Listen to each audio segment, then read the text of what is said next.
do so, but it's not the speech I prepared for this meeting. This has to do with the fact that I'm standing in for somebody else. So I prepared a totally other meeting. And I cannot blame you for walking away. But please stay with me, because I got some other stuff for you, which I think is quite interesting. Sorry about that. It's some confusion about the program. What I wanted to do here, I thought it's a blogger's camp, so probably you're interested in finding things on the internet, storing things on your computer, finding things back. So what I prepared is a little speech, a little demonstration of what we call automated research managers. The abbreviation is ARMS. I think every one of you likes an extra pair of arms now and then when he's working on the internet. Automated research managers are just stuff. It's just like add-ons, software that we can get from the internet. We put it on our computers, on our laptops, and it makes our work much easier, much more efficient. And that's what I like. So I'm going to show you some of these things. Maybe one or two you know already. I don't know how experienced you are, but I'm sure that I also going to show you a couple of things, add-ons for your computer that you didn't know of, which are quite geeky. They're nice to work with anyway.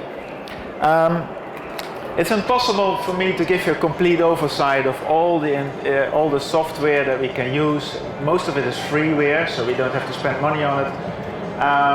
So a complete oversight is impossible. There's just so much. So I just stick to the geeky and the most usable ones.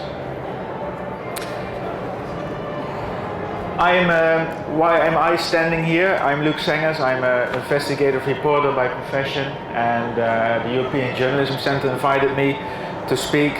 I'm also a project manager at the Investigative Reporters Network Europe. You can check us out on the internet, on Irene. I give lectures at universities mostly about advanced research techniques.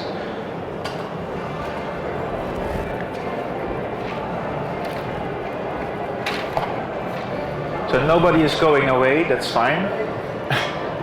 You still want to know what I have to have in my sleeve.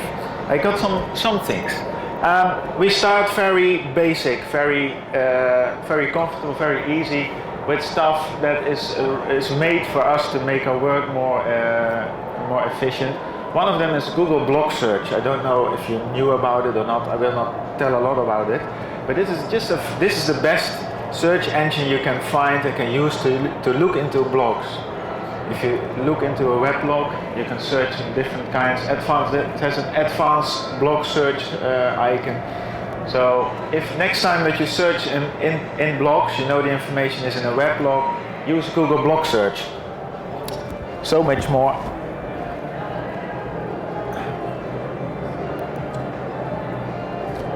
Of course, if you're working with networks and you're looking for people who are discussing things in a network, then another good example is Google Groups. You've probably heard of. My experience is that a lot of people don't search in Google Groups with the advanced option. This is what you see when you click the advanced option. It gives you so many opportunities to find on author, on date, on publication, on language, etc., etc. So this is what it looks like, the interface of Google, where you look in groups, which is different from searching in blogs. So this is easy stuff, isn't it? One of the things most people want and question we get most from people searching on the internet is, where do I find other people? And of course there are a lot of websites. One that is really promoted in the Netherlands is the one called vov.nl. People who didn't check that one out, write it down, vov.nl. But I like this one because it's more international. It's based in America.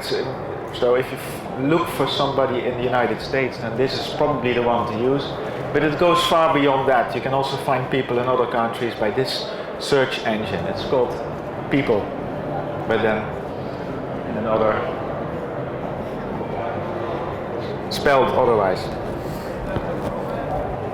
Anyone knew this one? People? No? Very strong people search on the internet. For those who don't have Firefox yet as a browser on their computer, I must strongly advise to download it. It's free. This is the interface of the free download. It's the third version already of Firefox. Is there anyone who does not have Firefox on his computer? Otherwise I skip this part. Everybody has Firefox? Okay. Then I can be very short. The nice thing about Firefox is that it's got a lot of add-ons, more than any other browser, so that makes it so popular. And some of the add-ons I'm going to demonstrate you here.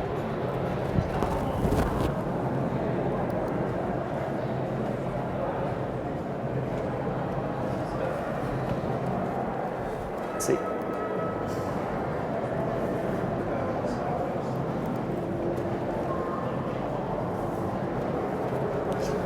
One of the things I like about Firefox is that it has a very extensive history. So if you do a web search and you want to see back for a couple of days ago what websites you visited, then Firefox has just the right tool for that. I don't know if you ever tried to find the history tool and you ask him to show all history. Sorry, this is a Dutch version, but it says all history under the history tool in the menu. You see what the history is of the last pages that I visited, and you can go back in time. This is a nice tool if you want to keep track of your investigations on the internet. And the nice thing about Firefox is that it is just right under the menu of Firefox. But then again, I like the Google tool better, and I will show you why. But you have to do more. You have to download the Google tool, which makes it more laborious. But nevertheless, it's a better tool. I show you.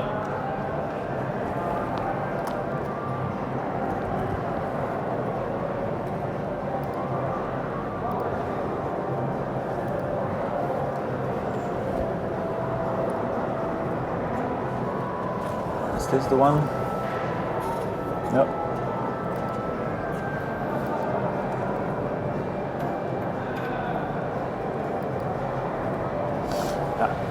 It's coming up. The order is a bit, so I show you right away. First I want to show you something else. You know of RSS. Does anybody here use RSS? Yeah? So you know probably Firefox is quite easy. If you have a website like this one, it's my own website, and you can put it under your RSS reader. You just know how to do that by clicking on the RSS icon here in the search bar, this one, and then you get a pop-up screen that asks you under which reader you want to store this RSS. So this is quite simple.